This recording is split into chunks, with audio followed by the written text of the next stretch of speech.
یا ایھا الذین آمنوا اذکروا نعمت اللہ علیکم اذ جاءتکم جنود فارسلنا علیہم ریحا وجنودا لم تروها وکان اللہ بما تعملون بصیرا صدق اللہ العظیم۔ رب اشرح لی صدری ویسر لی امری واحلل عقدۃ من لسانی یفقہوا قولی۔ اللہم ربنا الہمنا رشدنا واعذنا من شرور انفسنا، اللہم ارنا الحق حقا وارزقنا اتباعہ وارنا الباطل باطلا وارزقنا اجتنابہ، اللہم وفقنا لما تحب وترضى۔ اللہم ربنا آنس وحشتنا فی قبورنا وارحمنا بالقرآن العظیم، اللہم اجعلہ لنا اماما ونورا وہدا ورحمہ، اللہم ذکرنا منہ ما نسینا وعلمنا منہ ما جہلنا وارزقنا تلاوتہ آناء اللیل واطراف النہار واجعلہ لنا حجۃ یا رب العالمین آمین۔ سورہ احزاب کے پہلے رکوع کا ہم ترجمہ کر چکے ہیں اور میں بتا چکا ہوں آپ کو کہ اس کا جو مضامین کا سلسلہ ہے وہ اب چوتھے رکوع کے ساتھ جڑے گا۔ درمیان میں جو دو رکوع آئے ہیں، دوسرا اور تیسرا، یہ دونوں غزوہ احزاب کے ضمن میں ہیں۔ غزوہ احزاب کا بھی جو کچھ مختصر سا تاریخی پس منظر اور اس کے حالات میں آپ کو بتا چکا ہوں کہ اللہ تعالیٰ نے ایسی سچویشن پیدا فرما دی کہ جس میں مسلمانوں کے لیے شدید ترین اور سخت ترین امتحان ہو گیا۔ جو میرا اپنا اندازہ ہے واللہ عالم، ذاتی اعتبار سے جس قدر شدید معاملہ حضور کے ساتھ ہوا ہے طائف میں، ذاتی اعتبار سے ظاہر بات ہے کہ وہاں شخصاً آپ پر ہوئی زیادتی جو ہوئی ہے، اور ایک بہت بڑا امتحان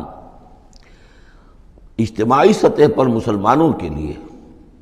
اسی شدت کا امتحان اور اسی درجے کی آزمائش جو ہے وہ غزوہ احزاب کے موقع پر آئی ہے۔ 12,000 کا لشکر آ کر مدینے کو گھیر کر پڑ گیا ہے، اور یہ کہ مدینے میں نہ صرف یہ کہ کل نفری 3,000 کی ہے جس میں منافقین بھی ہیں، پھر یہ کہ ان کی پشت پر وہ ایک قبیلہ جو ہے یہود کا بنو قریظہ، ابھی تک اس نے بدعہدی نہیں کی تھی لیکن اب پورا اندیشہ تھا کہ بدعہدی کرے گا، اور وہ چنانچہ اسی محاصرے کے دوران میں اس نے بدعہدی کی بھی، اور ان کی سلسلہ جنبانی ہو بھی گئی تھی باہر سے آنے والے جو حملہ آور تھے ان کے ساتھ۔ بہرحال اس صورتحال میں جبکہ رسد کی بہت کمی تھی، شدید قحط کی کیفیت تھی، شدید سردی کا موسم ہے، سردی میں ویسے بھی انسان کو غذا کی زیادہ ضرورت ہوتی ہے، اس حال میں پھر خندق کھودنی پڑی مسلمانوں کو۔ تو یوں سمجھیے کہ جو شدید ترین امتحان ہو سکتا تھا وہ اللہ نے لے لیا، جس کا نتیجہ کیا نکلا؟ جو منافق اپنے دلوں میں نفاق کو چھپائے ہوئے تھے وہ نفاق ظاہر ہو گیا، ان کی زبانوں پر آ گیا، اور یہی اصل میں آزمائش کا اصل مقصود ہے، لیمیز الخبیث من الطیب، کہ اللہ تعالیٰ خبیث کو اور طیب کو علیحدہ علیحدہ کر دے، ممیز کر دے۔ جیسا کہ سورہ عنکبوت کے ہم نے پہلے رکوع میں 2 مرتبہ وَلَيَعْلَمَنَّ اللَّهُ الَّذِينَ صَدَقُوا وَلَيَعْلَمَنَّ الْكَاذِبِينَ وَلَيَعْلَمَنَّ الَّذِينَ آمَنُوا وَلَيَعْلَمَنَّ الْمُنَافِقِينَ، اللہ تعالیٰ واضح کر دے گا، کھول کر رکھ دے گا کہ کون ہیں سچے اور کون ہیں جھوٹے، یعنی کون ہے حقیقتاً مومن اور کون ہے منافق۔ تو اس کا یہ فنومینن ہے، یہ گویا کہ جیسے کہ اس وقت سن 5 نبوی میں شدید ترین حالات ہو گئے تھے غلاموں کے لیے، نوجوانوں کے لیے۔ ظاہر بات ہے کہ حضور پر تو اس طرح کی دست درازی نہیں کر سکتے تھے مکے کے لوگ، لیکن غلام تھے یا نوجوان تھے، ان کے اوپر جو ہے جس شدید قسم کی آزمائش آ گئی تھی، اسی طرح کی گویا کہ آزمائش سن 5 نبوی میں یہ غزوہ احزاب کی شکل میں مدنی دور میں آ گئی ہے۔ یہ 5 ہجری ہے، وہ 5 نبوی ہے۔ یا ایھا الذین آمنوا اذکروا نعمت اللہ علیکم، اہل ایمان یاد کرو اللہ کے اس انعام کو جو تم پر ہوا۔ اذ جاءتکم جنود، جب تمہارے پاس تم پر حملہ آور ہوئے بہت سے لشکر، بنو غطفان آئے، بنو فزارہ آئے مشرق کی طرف سے، اور جنوب اور مغرب کی طرف سے جو ہے چلے آ رہے ہیں قریش، اور ان کو جو ہے پوری سپورٹ حاصل ہے شمال سے یہود کی، ان میں وہ کہ بنو نذیر بھی ہیں کہ جو مدینہ ہی سے نکالے گئے تھے، اور اس کے علاوہ یہ کہ خیبر کے یہودی بھی ہیں۔ فارسلنا علیہم ریحن، تو جب وہ لشکر آ گئے تم پر، حملہ آور ہوئے، تو ہم نے ان پر ایک آندھی بھیج دی، ایک تیز جھکڑ بھیج دیا، وجنودا لم تروہا، وہ آندھی تو تم نے بھی دیکھی کہ آندھی آئی ہے، لیکن یہ کہ اور لشکر بھی ہم نے اتارے تھے جو تم نے نہیں دیکھے، یعنی فرشتے۔ وَكَانَ اللَّهُ بِمَا تَعْمَلُونَ بَصِيرًا، اور جو کچھ تم کر رہے تھے اللہ اسے دیکھ رہا تھا۔ کون اب کس کے منہ پر، کس کی زبان پر نفاق آ گیا ہے، کس کا ایمان اور پختہ ہو گیا ہے۔ تو یہ ایک جملے میں گویا کہ پوری داستان کو تو اللہ نے سمو لیا۔ 20-25 دن تک محاصرہ رہا، اکا دکا مبارزت ہوئی۔ عمرو بن عبد ود آیا، وہ ان کا بہت ہی پورے عرب کا معنی ہوا جو ہے، وہ شہ سوار بھی تھا اور بہت بڑا وہ لڑاکا آدمی، 90 برس کی عمر، لیکن یہ کہ اس کے مقابلے میں آنے کی کوئی جرت نہیں کرتا تھا۔ جب وہ آیا ہے اور اس نے اپنے گھوڑے کو وہ ایڑ لگائی ہے کہ چھلانگ مار کر پوری جو تھی وہ خندق اس کو پار کر کے آ گیا، اور اکیلا ادھر آ کے کھڑا ہو گیا کہ آؤ کوئی ہے تمہارا مقابلہ جو مجھ سے کر سکے۔ بہرحال سب لوگ ششدر حیران تھے کہ اب اس کے مقابلے میں کون جائے۔ بالآخر حضرت علی نکلے رضی اللہ تعالیٰ عنہ، تو حضرت علی نے اس سے کہا، بلکہ اس نے کہا میرے مقابلے میں جو کوئی بھی آتا ہے، میری عادت ہے یہ کہ میں اسے پہلے 3 مواقع دیتا ہوں کہ وہ کوئی درخواست مجھ سے کرے جو منظور کر لوں۔ حضرت علی نے کہا میری پہلی درخواست یہ ہے کہ تم ایمان لے آؤ۔ انہوں نے کہا نہیں یہ نہیں ہو سکتا۔ اچھا دوسری درخواست میری یہ ہے کہ تم جنگ سے واپس چلے جاؤ۔ انہوں نے کہا یہ بھی نہیں ہو سکتا۔ تیسری بولو۔ تو حضرت علی نے فرمایا اچھا آؤ اب پھر مقابلے میں آؤ، یہ تیسری درخواست یہ ہے کہ آؤ مجھ سے مقابلہ کرو۔ تو وہ ہنسا، قہقہ لگایا کہ میرا اندازہ نہیں تھا کہ پورے عرب میں کوئی شخص مجھے یہ بھی کہہ سکتا ہے کہ مجھ سے آؤ مقابلہ کرو۔ بہرحال حضرت علی نے اسے واصل جہنم کیا رضی اللہ تعالی عنہ وارضاہ۔ تو اس قسم کی اکی دکی مبارزتیں ہوئیں، کوئی باقاعدہ جس کو کہتے ہیں کوئی مٹ بھیڑ لشکروں کی وہ نہیں ہو سکی، لیکن یہ کہ 25 دن کا محاصرہ طول کھینچ گیا تھا۔ ادھر وہ حضرت نعیم ابن مسعود اشجعی نے جو بھی کچھ سلسلہ جنبانی کیا، کوئی سری جھوٹ تو نہیں بولا، لیکن یہ کہ ایک طوریے کے انداز میں ایسی شکل پیدا کر دی کہ جس سے بنی قریظہ کے اور ان کے درمیان بھی کم سے کم بد اعتمادی ضرور پیدا ہو گئی فوری طور پر۔ پھر وہ آندھی آئی شدید، اور اللہ نے جو فرشتے بھیجے انہوں نے کیا کیا یہ ہمیں نہیں معلوم، کیا شکل اختیار کی کہ بہرحال وہ سب کے سب اپنے پڑاؤ اٹھا کر اور چلے گئے۔ لیکن جو اس دوران صورت رہی ہے اس کا نقشہ کھینچا جا رہا ہے، اس جاؤکم من فوقکم ومن اسفل منکم، جبکہ وہ آئے لشکر تمہارے اوپر سے بھی تمہارے نیچے سے بھی۔ یہ جو جغرافیائی جو سلسلہ ہے عرب کا، میں نے کئی دفعہ آپ کو بتایا ہے کہ شمالاً جنوباً یہ جو حجاز کا پہاڑی سلسلہ چلتا ہے شمالاً جنوباً، اسی میں مکہ ہے، طائف ہے، مدینہ ہے، اسی کے آخر میں اوپر جا کر تبوک ہے۔ تو اس پہاڑی سلسلے اور ساحل کے درمیان ایک میدان ہے، یہ تہامہ کہلاتا ہے، تہامہ نیچے ہے، بہرحال میدان ہے وہ، تو اب پہاڑی سلسلہ آیا۔ پھر یہ کہیں 30 میل، کہیں 40، کہیں 50 میل چوڑا جو یہ پہاڑی سلسلہ، اس کے بعد جو آتا ہے وہ سطح مرتفع ہے، وہ اونچی سطح ہے، لیکن مرتفع اس میں پہاڑی سلسلہ نہیں ہے، سطح ہے۔ تو اس جاؤکم من فوقکم، تو گویا کہ جو ادھر سے آئے ہیں وہ اوپر سے آئے ہیں، جو مشرق سے آئے، بنو غطفان وغیرہ کے جو قبائل آئے، اور من اسفل منکم نیچے سے جو تہامہ کی طرف سے ہو کر آئے ہیں وہ قریش کا لشکر جو ہے کہ جو مکے سے ہو کر آیا ہے۔ وَإِذْ زَاغَتِ الْأَبْصَارُ، اور جب کہ نگاہیں کج ہو گئی تھیں، جسے ہم کہتے ہیں کہ نگاہیں پتھرا گئیں خوف کے مارے۔ وَبَلَغَتِ الْقُلُوبُ الْحَنَاجِرَ، اور جب دل جو ہے وہ حلق میں آ گئے تھے، ہنسلیوں میں آ کر پھنس گئے تھے۔ جب آدمی کے اوپر دہشت ہو تو اس طریقے سے معلوم ہوتا ہے، جسے ہم کہتے ہیں دل بلیوں اچھلنے لگا، تو معلوم ہوتا ہے جب دل کی دھڑکن تیز ہوتی ہے کہ شاید وہ نکل جائے گا یہاں سے۔ وَتَظُنُّونَ بِاللَّهِ الظُّنُونَ، اور تم پھر اللہ کے بارے میں بڑے طرح طرح کے گمان کر رہے تھے، اب دل میں تمہارے خیال آ رہے تھے۔ هُنَالِكَ ابْتُلِيَ الْمُؤْمِنُونَ، اس وقت اہل ایمان کا خوب امتحان لے لیا گیا، ابتلا خوب ہم نے کر لی، جانچ لیا، پرکھ لیا۔ وَزُلْزِلُوا زِلْزَالًا شَدِيدًا، اور وہ ہلا مارے گئے، جھنجھوڑ دیے گئے۔ وَإِذْ يَقُولُ الْمُنَافِقُونَ، اب نتیجہ کیا نکلا؟ جبکہ کہہ رہے تھے وہ منافق، وَالَّذِينَ فِي قُلُوبِهِم مَرَضٌ، اور جن کے دلوں میں روگ تھا، مَا وَعَدَنَا اللَّهُ وَرَسُولُهُ إِلَّا غُرُورًا، ہم سے اللہ اور اس کے رسول نے جو وعدے کیے تھے جھوٹے ثابت ہوئے، ہمیں سبز باغ دکھا کے مروا دیا اللہ نے اور اس کے رسول نے۔ ہم سے کہا تھا کہ کیسر و کسریٰ کی سلطنتیں تمہارے قلبوں میں آئیں گی، ہم سے کہا تھا اللہ کی مدد آئے گی، یہ کہاں اللہ کی مدد آئی؟ بعض منافقین نے کہا ہمارا حال تو یہ کہ ہم قضاء حاجت کے لیے باہر نہیں جا سکتے ہیں، ہم مدینے کے اندر محصور ہو گئے ہیں۔ ظاہر بات ہے کہ سینیٹیشن کا بھی کوئی نظام نہیں تھا، کس قدر وہاں پر اس سے ایک مسئلہ پیدا ہو چکا ہو، باہر نکل نہیں سکتے بالکل، تو قضاء حاجت وغیرہ بھی وہی ہو رہی ہے۔ یہ ان کے منہ پر جو ہے، ان کی زبانوں پر جو اندر کا خبث تھا، اندر کی گندگی تھی، زبانوں پر آ گئی۔ ما وعدنا اللہ ورسولہ الا غرورا، نہیں وعدہ کیا تھا ہم سے اللہ اور اس کے رسول نے مگر جھوٹا، دھوکے کا وعدہ۔ وَإِذْ قَالَتْ طَائِفَةٌ مِّنْهُمْ يَا أَهْلَ يَثْرِبَ، اور جبکہ ان میں سے ایک گروہ یہاں تک کہہ رہا تھا اے یثرب والو، لا مقام لکم فارجعوا، اب تمہارا کوئی ٹھکانہ نہیں ہے، لوٹ جاؤ یہاں سے، کہاں تم مقابلہ کر سکتے ہو،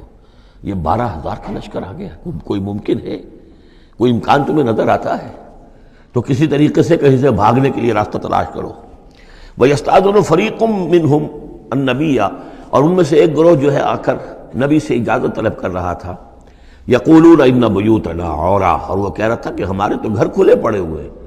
یعنی گھروں کو اندیشہ ہے، گھروں کے اوپر پیچھے سے بنو قریظہ کے لوگ حملہ آور ہو جائیں، ہماری عورتیں وغیرہ جو ہم نے چند حویلیوں کے اندر جن کو جمع کیا ہے، آپ نے یہی کیا تھا حضور نے صلی اللہ علیہ وسلم،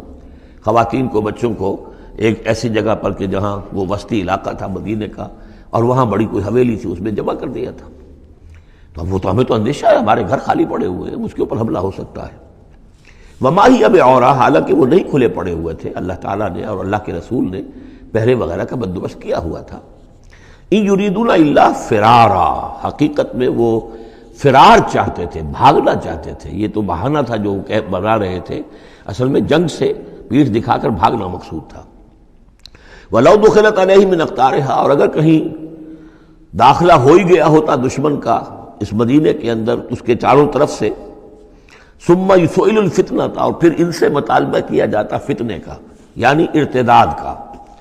اگر یہ مشرکین کی فوجیں جو ہیں کہیں خدا نہ خواستہ مدینے میں داخل ہو جاتی اور اب وہ کہتی کہ یا تو مرتد ہو جاؤ اور یا تمہیں قتل کرتے ہیں، تو وہ ما تلبسوا الا لآتوها، وہ اس فتنے کو قبول کر لیتے، مرتد ہو جاتے، وما تلبسوا بها الا یسیرا، اور تھوڑی سی دیر بھی نہ لگاتے، بہت ہی تھوڑا سا وقفہ، یعنی وہ ایمان ان کے دلوں میں اس کی جڑیں گہری تھی نہیں، تو وہ مرتد ہونے کے لیے تیار تھے۔ وَلَقَدْ كَانُوا عَاهَدُوا اللَّهِ مِنْ قَبْلُ، حالانکہ چونکہ وہ مسلمان تھے تو انہوں نے عہد کیا تھا اللہ سے اس سے قبل، لا یولون الادبار، کہ وہ کبھی پیٹھ نہیں دکھائیں گے، جب بھی حق و باطل کا مقابلہ ہوگا پیٹھ نہیں دکھائیں گے۔ وَكَانَ عَهْدُ اللَّهِ مَسْئُولًا، اور یقیناً اللہ کے ساتھ جو عہد کیا گیا اور پھر اس کے بارے میں باز پرس ہوتی ہے کہ وہ عہد پورا کیا گیا یا نہیں کیا گیا۔ قُلْ لَن يَنفَعَكُمُ الْفِرَارُ إِنْ فَرَرْتُم مِّنَ الْمَوْتِ، اے نبی ان سے کہہ دیجئے کہ تمہیں یہ بھاگنا اور فرار مفید نہیں ہو سکتا اگر تم موت سے بھاگ رہے ہو، اب القتل یا قتل سے، اس لیے کہ موت تو ہر جگہ آ سکتی ہے۔ وَإِذًا لَا تُمَتَّعُونَ إِلَّا قَلِيلًا، اور آج موت نہ آئی، فرض کیجئے اس موقع پر نہ آئی، تب بھی آخر دنیا میں کوئی سامان رسنے بسنے کا جو ہے رہنے کا وہ آخر لامحدود تو نہیں ہے۔ لا طلب ثم لا تمتعون الا قلیلا، نہیں تمہیں ساز و سامان ملے گا دنیا کی زندگی کا مگر تھوڑا سا، کچھ دن اور جی لو گے۔ قل من ذا الذی یعصمکم من اللہ، ان سے پوچھئے کون ہے وہ جو تمہیں اللہ سے بچا سکے، ان اراد بکم سوءا، اگر اللہ ہی نے فیصلہ کر لیا ہو تمہارے بارے میں کسی بری چیز کا، او اراد بکم رحمہ، اور اگر اللہ نے رحمت کا فیصلہ کیا ہو تو کون ہے جو اس کی رحمت کے آڑے آ سکے۔ ولا یجدون لهم من دون اللہ ولیا ولا نصیرا، اور یہ نہیں پائیں گے اللہ کے مقابلے میں نہ کوئی ولی، حمایتی اور نہ مددگار۔ قد یعلم اللہ المعوقین منکم، تم میں سے اے نام نہاد مسلمانوں، اے منافقوں، ہمیں خوب معلوم ہے، اللہ کو خوب معلوم ہے کہ کون ان میں سے روکتے ہیں دوسروں کو کہ مت جاؤ، محاذ پر مت جاؤ۔ جیسا کہ میں بتا چکا ہوں کہ دو طرف تو حرات تھے، ادھر سے حفاظت تھی، پیچھے بنو قریظہ تھے، چونکہ وہ معاہد تھے، ان سے معاہدہ تو موجود تھا، لہذا اس اعتبار سے بظاہر وہ بھی محفوظ تھا، ادھر سے حملہ نہیں ہو سکتا تھا، اگرچہ اندیشہ ہر وقت تھا کہ کبھی وہ بھی دغا دیں تو پھر یہ ہے کہ چکی کے دو پارٹوں کے درمیان مسلمان آ جائیں گے۔ لیکن جو سامنے کا علاقہ تھا وہاں وہ خندق جو ہے کھود دی گئی، اور خندق سے ادھر جو ہے وہ مسلمان مورچہ لگا کے بیٹھے ہوئے، تو اب اس جو بھی وہ محاذ بنتا تھا اس پر کوئی نہیں جاتا تھا، روکتے تھے ادھر مت جاؤ، کہاں جا رہے ہو۔ قد یعلم اللہ المعوقین منکم، تم میں سے جو لوگ روکتے ہیں دوسروں کو، والقائلین لاخوانہم ہلم الینا، اور جو کہتے ہیں اپنے بھائیوں سے آؤ ہماری طرف آؤ، گھروں میں گھس جاؤ، چھپ جاؤ، تمہارا جو ہے کہیں نام و نشان نہ رہے، کہاں جا رہے ہو موت کے منہ میں۔ ولا یاتون الباس الا قلیلا، اور وہ نہیں آتے، حاضر نہیں ہوتے جنگ میں، یعنی میدان جنگ میں جہاں پر کہ فوجوں کا پڑاؤ ہے، آمنے سامنے کا معاملہ، مگر کبھی کسی وقت۔ شاذ اشیحۃ علیکم، اے مسلمانوں یہ تمہارے حق میں بہت بخیل ہے، کوئی خیر نہیں چاہتے تمہارے لیے، یہ خیر خواہ نہیں ہے، تمہارے بدخواہ ہے۔ فَإِذَا جَاءَ الْخَوْفُ رَأَيْتَهُمْ، اور جب خوف اگر چلا جائے، یہ لشکر چلے جائیں، یہ خوف کی کیفیت ختم ہو جائے، رأيتهم ينظرون، اذا جاء الخوف، جب خوف آتا ہے، خوف کی کیفیت پیدا ہو جاتی ہے، خوفناک صورتحال، رأيتهم ينظرون إليك، تو اے نبی آپ ان کو دیکھتے ہیں کہ آپ کی طرف ایسے دیکھ رہے ہوتے ہیں، تدور اعینہم کالذی یغشی علیہ من الموت، کہ ان کی آنکھیں ایسی پھرتی ہیں جیسے کہ اس شخص کی آنکھ پھرا کرتی ہے کہ جس پر موت کی غشی طاری ہو رہی ہو، کیونکہ اب مرحلہ آ گیا خطرے کا، پھر جنگ ہے، پھر جانا پڑے گا، پھر وہی ساری صورتحال، سارے اندیشے، سارے خطرات، تو گویا کہ ان کو موت کی غشی اور نزع کی کیفیت کی میں جو ہوتی ہے، آنکھیں جس طرح کے پتھرا جاتی ہیں یا پھرتی ہیں، اس طریقے سے تدور اعینہم کالذی یغشی علیہ من الموت۔ فاذا ذهب الخوف، اور جب خوف چلا جائے، ختم ہو جائے، یعنی وہ صورتحال جیسے کہ بعد میں ہو گئی کہ چلے گئے لشکر، جب چلے گئے تو اب ان کا طریقہ کار کیا ہے؟ وَإِذَا ذَهَبَ الْخَوْفُ سَلَقُوكُمْ بِأَلْسِنَةٍ حِدَادٍ، اب وہ تم پر پل پڑتے ہیں اپنی لوہے کی زبانوں کے ساتھ، یعنی زبانیں قینچیوں کی طرح چلنی شروع ہو جاتی ہیں، مسلمانوں پر تنقید بھی ہے، اپنے ایمان کا اظہار بھی ہے، چرب زبانی بھی ہے، تو حداد لوہے کی جیسے ان کی زبانیں لوہے کی ہوں، تو ہمارے محاورے میں قینچی کی طرح زبان کا چلنا۔ سلق جو ہے عربی محاورے میں، عربی لغت میں آتا ہے بسطن بقہر اما بالید او باللسان، کسی کے پر حملہ آور ہونا یا ہاتھ سے یا زبان سے۔ تو سلقوکم بالسنۃ حداد اشیۃ علی الخیر، اور پھر جو بھی کوئی مال غنیمت ہوگا اس کے اوپر یہ ایسے ہوں گے، جھکے پڑیں گے کہ مال سارا ہمیں ہی مل جائے۔ اولئک لم یؤمنوا، یہ وہ لوگ ہیں کہ جو حقیقتاً ایمان نہیں لائے۔ فاحبط اللہ اعمالہم، تو اے نبی انہوں نے اس کیفیت میں جو بھی کوئی نیکیاں کی ہیں، بظاہر نیکیاں، آپ کے امامت میں نمازیں بھی تو پڑھی ہیں نا انہوں نے، آخر مدینہ منورہ میں وہ نمازیں پڑھتے تھے منافق، کس کی امامت میں؟ محمد رسول اللہ کی امامت میں، کس مسجد میں؟ مسجد نبوی میں، لیکن ان کے سارے اعمال حبط ہو گئے۔ فاحبط اللہ اعمالہم، اللہ نے ان کے تمام اعمال اکارت کر دیے۔ وکان ذلک علی اللہ یسیرا، اور یہ چیز اللہ پر بہت آسان ہے۔ یحسبون الاحزاب لم یذهبوا، جبکہ جا چکے ہیں لشکر، ان کا حال یہ ہے کہ ان کے اوپر ابھی تک خوف طاری ہے، جیسے ہوتا ہے کہ کسی بڑے حادثے کے بعد بھی بہت دیر تک اعصاب کے اوپر جو ہے وہ ایک طرح کی کپ کپی طاری رہتی ہے، انسان کے سنسناہٹ سی رہتی ہے، اتنا بڑا حادثہ ہوا ہے۔ یحسبون الاحزاب لم یذهبوا، یہ سمجھتے ہیں کہ وہ گئے نہیں ہیں، کہیں ادھر چھپ گئے ہوں، کہیں پھر دوبارہ آ رہے ہوں، کہیں حملہ دوبارہ تو نہیں کر رہے ہیں، یہ کوئی ان کے ٹیکٹیکل موو تو نہیں تھی کہ ذرا پیچھے ہٹ کے پھر حملہ آور کریں۔ یحسبون الاحزاب لم یذهبوا، یہ سمجھتے ہیں کہ وہ لشکر گئے نہیں ہیں۔ وَإِن یأتی الاحزاب، اور اگر کہیں دوبارہ وہ لشکر جو ہیں، وہ فوجیں جو ہیں دوبارہ کہیں حملہ آور ہو جائیں، یودوا لو انہم بادون فی الاعراب، تو ان کی بڑی خواہش ہوگی کاش کہ ہم مدینے کو چھوڑ کر کہیں ریگستانوں میں چلے گئے ہوتے، اور کہیں نخلستانوں میں جا کر عراب کی حیثیت کے ساتھ ہم ان کے ساتھ چلے گئے ہوتے، بادیہ نشینوں کے پاس۔ یسألونک عن انبائکم، اور وہاں سے اے مسلمانوں تمہاری خبریں معلوم کرتے رہتے، اب کیا ہوا، اونٹ کس کروٹ بیٹھا۔ وَلَوْ كَانُوا فِيكُمْ مَا قَاتَلُوا إِلَّا قَلِيلًا، اور اگر یہ تمہارے درمیان موجود بھی رہے تو قتال میں تو حصہ نہیں وہ لیتے مگر شاس دکھانے کے لیے، خانہ پوری جسے ہم کہتے ہیں۔ اب ایک کردار تو یہ ہے جو سامنے آ گیا، دوسرا کردار کیا ہے؟ لَقَدْ كَانَ لَكُمْ فِي رَسُولِ اللَّهِ أُسْوَةٌ حَسَنَةٌ، دوسرے کردار کا جو دوسری تصویر ہے، اس کا جو خورشید ہے، سورج ہے، وہ محمد رسول اللہ کا کردار ہے۔ فرمایا اے مسلمانوں تمہارے لیے اللہ کے رسول میں ایک اسوہ ہے، نمونہ ہے، بہترین نمونہ۔ اب یہ بات نوٹ کرنے کی ہے کہ یہ آیت ہمارے ہاں سیرت کی تقاریر ہوں، کوئی میلاد کی محفلیں ہوں، کوئی وعظ ہو، تو اس میں بہت پڑھی جاتی ہے یہ آیت اسوہ حسنہ، لیکن عام طور پر ہمارے ہاں اسوہ حسنہ کیا ہے؟ چھوٹی چھوٹی سنتیں، ان کا تذکرہ ہوگا۔ مسواک کرنا بھی اسوہ ہے، ٹھیک ہے، اسی طریقے سے اور سنتیں ہیں۔ مسجد میں داخل ہو تو داہنا پاؤں آگے آنا چاہیے، بایاں نہیں، ٹھیک ہے، ہونا چاہیے، ایک شخص کو کرنا چاہیے، اہتمام کرنا چاہیے، حضور کا یہی معمول تھا۔ یہ سب بھی اسوے میں شامل ہے۔ اصل اسوہ یہ ہے، کفر کے مقابلے میں جان ہتھیلی پر رکھ کر میدان میں آنا، یہ ہے اسوہ، یہ اسوہ ہماری نگاہوں سے اوجھل۔ محمد رسول اللہ کا مثالی کردار کس اعتبار سے؟ جب بھوک تھی شدید، حضور کو بھی بھوک تھی اور فاقہ تھا۔ جب صحابہ نے آ کے شکایت کی کہ حضور ناقابل برداشت ہو گئی ہے یہ بھوک، دیکھیے ہم نے اپنے پیٹوں پر پتھر باندھے ہوئے ہیں تاکہ یہ کہ معدے کو وہ جو ہنگر کنٹریکشنز ہوتی ہیں وہ نہ ہو، اس کو کم سے کم جھوٹا ہی صحیح ایک دلاسا ہو کہ کچھ بوجھ ہے میرے اوپر، وہ بوجھ چاہے پتھر کا ہو کھانے کا نہ ہو، یہ سب پتھر باندھے ہوئے، کمر دوہری نہ ہو جائے ہماری۔ حضور نے اپنا کرتا اٹھا کے دکھایا، وہاں 2 پتھر بندھے ہوئے،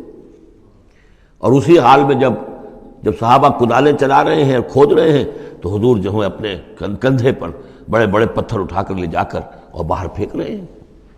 اسی میں آپ شریک ہیں پوری طریقے سے، یہ ہے اسوہ۔ ایسا نہیں تھا کہ بس حضور تو کہیں ایک جگہ بیٹھے ہوں اور خیمہ لگا ہو اور مورچھل چلے جا رہے ہوں، سمجھے آپ، اور سب ٹھنڈی چھاؤں آپ کو فراہم کی گئی ہو اور باقی سب لوگ جو اس کام میں لگے ہوئے ہیں۔ یہ اسوہ ہے محمد کا صلی اللہ علیہ وسلم۔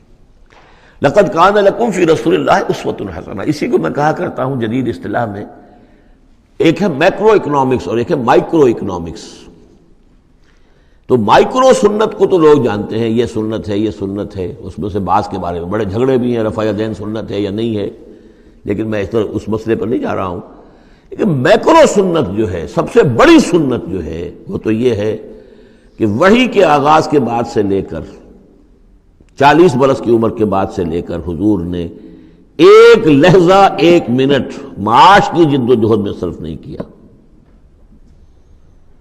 پوری زندگی، پورا وقت، پوری توانائی، پوری قوت دعوت دین، اقامت دین، دین کی دعوت، دین کی اقامت اسی میں لگائی۔ کوئی جائیداد نہیں بنائی، کوئی کاروبار، حالانکہ اس سے پہلے آپ بہت کامیاب تاجر تھے، کاروبار کرتے تھے، لیکن جب یہ فرض منصبی آ گیا، یا ایھا المدثر قم فانذر وربک فکبر، اب یہی کام ہے، تو کچھ تو اس کی بھی پیروی کرنے کی کوشش کی جائے، اس درجے میں نہ صحیح، وہ عکس تو ہو۔ میکرو سنت جو ہے کسی درجے میں تو اپنی زندگی کے اندر اس کا عکس پیدا کیا جائے، ہاں اس کے ساتھ پھر چھوٹی چھوٹی سنتیں بھی ہو جاؤں تو کیا کہنے ہیں، پھر نور علی نور ہے۔ لیکن یہ اس میکرو سنت کا تو ہے ہی نہیں، اپنے تو ساری توانائی، ساری طاقت، سارا وقت دنیا بنانے میں۔ تو لقد کان لکم فی رسول اللہ اسوۃ حسنۃ لمن کان یرجو اللہ والیوم الآخر، بڑی اہم آیت ہے یہ۔ اسوہ تو حضور کا اپنی جگہ پر مکمل ہے، کامل ہے، لیکن یہ کس کے لیے اسوہ ہے؟ جو یہ 2 شرطیں پوری کرے، 3 شرطیں، جو اللہ سے ملاقات کا امیدوار ہے، اللہ سے محبت کرتا ہے اور یوم آخر پر یقین رکھتا ہے، اور ذکر اللہ کثیرا، اور ذکر کرتا ہے اللہ کا کثرت کے ساتھ۔ یہ بالکل وہی بات ہے کہ قرآن مجید تو ہدایت ہے پوری نوع انسانی کے لیے، ھدی للناس، لیکن قرآن سے استفادے کی شرط ہے تقوی، ھدی للمتقین۔ تو جو ربط و تعلق ہے ان 2 آیتوں میں وہی سمجھیے کہ اپنی جگہ پر حضور کی زندگی ایک اسوہ کاملہ ہے، مکمل، لیکن اس سے استفادے کی شرائط ہے، لمن کان یرجو اللہ والیوم الآخر وذکر اللہ کثیرا۔ اب یہ اہل ایمان، حضور کے بعد اہل ایمان کا تذکرہ ہو رہا ہے، محمد الرسول اللہ والذین معہ، اب معہ جو تھے اہل ایمان، ولما رأى المؤمنون الاحزاب، اور جب اہل ایمان نے دیکھا ان لشکروں کو، قالوا هذا ما وعدنا اللہ ورسولہ وصدق اللہ ورسولہ، انہوں نے کہا یہی تو ہے جس کا اللہ نے وعدہ کیا تھا ہم سے اور اس کے رسول نے وعدہ کیا تھا۔ اب دیکھیے ایک ہی سچویشن ہے، اس کا ریئیکشن کس قدر ایک دوسرے سے مختلف ہے۔ معلوم ہے یہ مسئلہ ہے انسان کا اندرونی، یضل بہ کثیرا ویہدی بہ کثیرا، تو جیسے قرآن کے بارے میں آیا اسی طریقے سے اس سچویشن سے بھی انہوں نے کیا کہا، ہم نے تو سنا ہوا ہے، پہلے ہی اللہ نے کہہ دیا تھا وَلَنَبْلُوَنَّكُمْ بِشَيْءٍ مِّنَ الْخَوْفِ وَالْجُوعِ وَنَقْصٍ مِّنَ الْأَمْوَالِ وَالْأَنفُسِ وَالثَّمَرَاتِ، یہ قرآن مجید میں سورہ بقرہ میں آیت نہیں آ چکی تھی؟ لَتُبْلَوُنَّ فِي أَمْوَالِكُمْ فِي أَنفُسِكُمْ وَأَمْوَالِكُمْ، یہ کیا سورہ آل عمران میں آیت نہیں آ چکی تھی؟ یہ تو چیزیں وہی تو ہیں جس کا کہ ہم سے وعدہ کیا تھا۔ وَلَمَّا رَأَى الْمُؤْمِنُونَ الْأَحْزَابَ، جب دیکھا اہل ایمان نے ان احزاب کو، قالوا هذا ما وعدنا اللہ ورسولہ وصدق اللہ ورسولہ، اور بالکل صحیح کہا تھا اللہ نے بھی اور بالکل صحیح فرمایا تھا اس کے رسول نے بھی، وما زادہم الا ایمانا وتسلیما، اور نہیں ہوا ان میں کسی شے کا اضافہ مگر ایمان اور تسلیم، ایمان کے ساتھ تسلیم، سر تسلیم خم، سر تسلیم خم ہے جو مزاج یار میں آئے، جو اللہ کی طرف سے فیصلہ ہے۔ جیسا کہ ہم پڑھ چکے ہیں سورہ توبہ میں، اگرچہ سورہ توبہ تو بہت بعد میں نازل ہوگی، ابھی 4 سال بعد میں اس سورہ مبارکہ کے وہ زمانہ نزول کے اعتبار سے، لیکن ہم تو پڑھ چکے ہیں ہر طرح موسم بنا اللہ احد الحسنیین۔ ہمارے لیے تم کیا اندازہ کس چیز کا انتظار کر سکتے ہو سوائے 2 نہایت اعلیٰ ترین صورتوں کے؟ ہم سب کے سب شہید ہو جائیں تب بھی ہماری کامیابی ہے، اور ہم کامیاب ہو کر آ جائیں تو تب تو تم بھی مانو گے کامیابی ہے۔ اس لیے ہمیں تو کوئی اندیشہ ہی نہیں۔ تو اس میں تسلیم ان کے اندر، اور ہم بھی تسلیم کی خو ڈالیں گے، بے نیازی تیری عادت ہی صحیح۔ من المؤمنین رجال صدقوا ما عاہدوا اللہ علیہ، ان اہل ایمان میں وہ جمع مرد لوگ ہیں رضی اللہ تعالی عنہم وارضاہم اجمعین، صدقوا ما عاہدوا اللہ علیہ، جنہوں نے سچا کر دکھایا وہ عہد جو انہوں نے اللہ سے کیا تھا۔ انہوں نے کہا تھا ہم اپنی جان اور مال حاضر ہے، ہم جنت کے عوض یہ سب کچھ دینے کو تیار ہیں، انہوں نے وہ عہد پورا کر دیا۔ فَمِنْهُمْ مَنْ قَضَى نَحْبَهُ، ان میں سے وہ بھی ہیں جو اپنی نظر گزار چکے، نظر پیش کر چکے۔ کتنے ہی صحابہ تھے جو اس وقت تک جام شہادت نوش کر چکے تھے۔ سن 5 ہے یہ تو، سن 3 میں 70 صحابہ تو غزوہ احد کے اندر ہی شہید ہوئے۔ فَمِنْهُمْ مَنْ قَضَى نَحْبَهُ، ان میں وہ بھی ہیں کہ جو اپنی نظر پیش کر چکے۔ وَمِنْهُمْ مَنْ يَنْتَظِرُ، اور باقی جو ہے وہ منتظر ہے کہ کب وقت آئے۔ یہ تو ہم انتظار میں ہیں کہ کب اللہ تعالیٰ ہمیں بھی شہادت کا درجہ دے، ہماری بھی شہادت قبول فرما لے۔ وبال دوش ہے سر جس میں ناتواں پہ مگر لگا رکھا ہے تیرے خنجر و ثنا کے لیے۔ ہم تو اللہ منتظر ہیں کہ کب ہماری باری آ جائے۔ فَمِنْهُمْ مَنْ قَضَى نَحْبَهُ وَمِنْهُمْ مَنْ يَنْتَظِرُ وَمَا بَدَّلُوا تَبْدِيلًا، اور انہوں نے ہرگز تبدیلی کوئی نہیں کی جو انہوں نے عہد اللہ سے کیا، سرے بوس میں فرق نہیں آنے دیا۔ لِيَجْزِيَ اللَّهُ الصَّادِقِينَ بِصِدْقِهِمْ، تاکہ اللہ تعالیٰ سچوں کو ان کی سچائی کا پورا بدلہ دے۔ وَيُعَذِّبَ الْمُنَافِقِينَ إِن شَاءَ أَوْ يَتُوبَ عَلَيْهِمْ، اور ان منافقوں کو چاہے تو ان پر عذاب بھیج دے، اور چاہے تو ابھی ان کی توبہ قبول کر لے، انہیں توبہ کا موقع دے دے۔ یہ میں بتا چکا ہوں کہ آخری جو فیصلہ ہوا وہ جب کہ غزوہ تبوک کا معاملہ ہوا ہے، پھر آخری فیصلے ہوئے ہیں۔ یا سورہ نساء جو ہے اس کے اندر بھی وہ آیت آ گئی تھی کہ فی الدرک الاسفل من النار، لیکن آخری چیز کہ اے نبی استغفر لہم او لا تستغفر لہم ان تستغفر لہم 70 مرۃ فلن یغفر اللہ لہم، کہ اب آپ ان منافقوں کے لیے استغفار کریں یا نہ کریں، اگر 70 مرتبہ بھی استغفار کریں گے تب بھی اللہ ان کو معاف نہیں فرمائے گا۔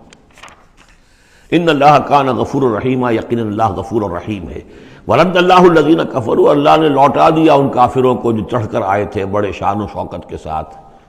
وہ پورے لشکر جو ہے سب چلے گئے بغیظہم، وہ اپنے غصے کو ساتھ ہی لے گئے۔ وہ غصہ جو ہے وہ نکالے بغیر، یا تو کوئی جنگ ہوتی، کچھ وہ قتل عام کرتے تو کچھ غصہ ان کا نکلتا، اللہ نے ان کو ان کے غصے کے ساتھ ہی واپس کر دیا۔ ورد اللہ الذین کفروا بغیظہم لم ینالوا خیرا، انہیں کوئی خیر حاصل نہ ہو سکا، کوئی فتح ہوتی، کوئی کارنامہ سر انجام دیا ہوتا، کچھ نہیں۔ وکفى اللہ المؤمنین القتال، اور اللہ کافی رہا اہل ایمان کی طرف سے قتال کے لیے۔ اہل ایمان کو تو جنگ کی نوبت ہی نہیں آئی، کھلی جنگ تو ہوئی نہیں، اللہ نے خود ہی آندھی بھیج کر اور جو بھی اپنی خفیہ تدابیر ہیں، جو بھی اپنی مدد تھی فرشتوں کے ذریعے سے، اللہ تعالیٰ نے گویا کہ اہل ایمان کو اس امتحان میں سے تو گزار دیا، باقی یہ کہ کوئی غضب نہیں پہنچنے دیا۔ وَكَانَ اللَّهُ قَوِيًّا عَزِيزًا، اور یقیناً اللہ تعالیٰ قوی اور عزیز ہے، زبردست ہے، قوت والا ہے۔ وَأَنزَلَ الَّذِينَ ظَاهَرُوهُمْ، اب یہ دوسرا ہے، اس کا جو ضمیمہ ہے غزوہ احزاب کا، وہ غزوہ بنی قریظہ ہے۔ روایات میں آتا ہے کہ حضور نے غزوہ، جب یہ لشکر چلے گئے، غزوہ احزاب ختم ہو گیا، تو آ کر واپس گھر آ کر اپنے ہتھیار وغیرہ اتارے، زرہ اتاری، تو حضرت جبرائیل آئے کہ آپ نے ہتھیار اتار دی، ہم نے تو ابھی اتارے نہیں ہیں، ابھی بنو قریظہ کو کیفر کردار تک پہنچانا ہے۔ انہوں نے جو غداری کی اس موقع پر، اپنے عہد کو توڑا ہے، اس کی سزا انہیں دینی ہے۔ چنانچہ حضور نے حکم دیا کہ اب کوئی مسلمان جو ہے عصر کی نماز نہ پڑھے یا کوئی مغرب کی نماز نہ پڑھے، جو بھی کوئی وقت معین کیا، جب تک کہ وہ بنی قریظہ کے علاقے میں پہنچ نہ جائے۔ وہاں جا کر اب وہاں جا کے پھر ان کا گھیراؤ کیا گیا، محاصرہ ہوا۔ وہ محاصرہ بھی خاصا طویل ہوا، ان کا قلعہ بڑا مضبوط تھا، لیکن تنگ آ کر بالآخر انہوں نے ہتھیار ڈال دیے،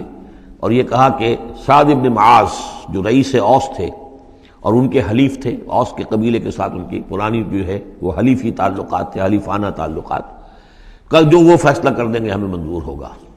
تو حضرت سعد بن معاذ رضی اللہ تعالی عنہ جو تورات میں فیصلہ لکھا ہوا ہے بد عہدی کا کہ کوئی قوم اگر تمہارے ساتھ بد عہدی کرے اور اس کے بعد اللہ تمہیں اس پر فتح دے دے تو کیا کرو، اس کے مطابق فیصلہ سنایا کہ ان کے جتنے جوان ہیں اس قبیلے کے جو جنگ کرنے کے قابل ہیں ان کو قتل کر دیا جائے، اور باقی جو ان کے بوڑھے ہوں یا اور ہوں، مرد ہوں، بچے ہوں، عورتیں ہوں، ان کو جو ہے غلام بنا لیا جائے، ان کا سارا مال ضبط ہو جائے گا۔ تو بدترین سزا جو ہے ان تین قبیلوں میں سے، جن میں سے ایک قبیلہ تھا بنی قینقاع کا، ایک تھا بنو نضیر، یہ دونوں تو صرف جلا وطن ہوئے ہیں، لیکن بدترین سزا پھر ان کو دی گئی ہے۔ وَأَنزَلَ الَّذِينَ ظَاهَرُوهُم مِّنْ أَهْلِ الْكِتَابِ، اور اللہ نے اتار لیا ان کو کہ جنہوں نے گٹھ جوڑ کیا تھا ان کے ساتھ، کافروں کے ساتھ، مشرکین کے ساتھ اہل کتاب میں سے، من سیاسیہم، ان کے قلعوں سے، قلعوں میں تو تھے، گڑھیاں تھیں ان کی، لیکن اس سے پھر اتر آئے، ہتھیار ڈال دیے۔ وَقَذَفَ فِي قُلُوبِهِمُ الرُّعْبَ، اور اللہ نے ان کے دلوں میں رعب ڈال دیا۔ فریقاً تقتلون، تو اب تم ایک ان میں سے کچھ کو تم قتل کر رہے ہو، وتاسرون فریقا، اور کچھ کو تم نے اسیر بنا لیا ہے اور قیدی بنا لیا ہے حضرت سعد بن معاذ کے فیصلے کے مطابق۔ وَأَوْرَثَكُمْ أَرْضَهُمْ وَدِيَارَهُمْ، اللہ نے تمہیں وارث بنا دیا ان کی زمینوں کا بھی اور ان کے مکانوں کا، گھروں کا، ان کے قلعوں کا، وَأَمْوَالَهُمْ، اور ان کے اموال کا، وَأَرْضًا لَّن تَطَئُوهَا، اور ابھی بہت سی زمینیں ہیں جن پہ ابھی تمہارے قدم نہیں گئے،